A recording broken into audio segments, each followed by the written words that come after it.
再来关注一下台风的消息。中央气象台今天发布台风蓝色预警。昨天位于南海的热带低压已于今天凌晨2点钟在越南近海加强为今年第14号台风剑鱼，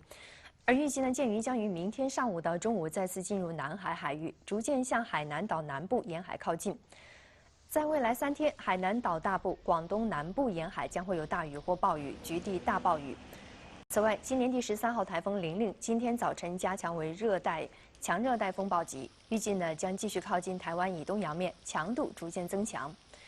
中央气象台今天继续发布暴雨蓝色预警，预计今明2天，海南、广东、福建、浙江、江苏以及台湾等地局地有大雨或暴雨，并且伴随雷暴、大风等强对流天气。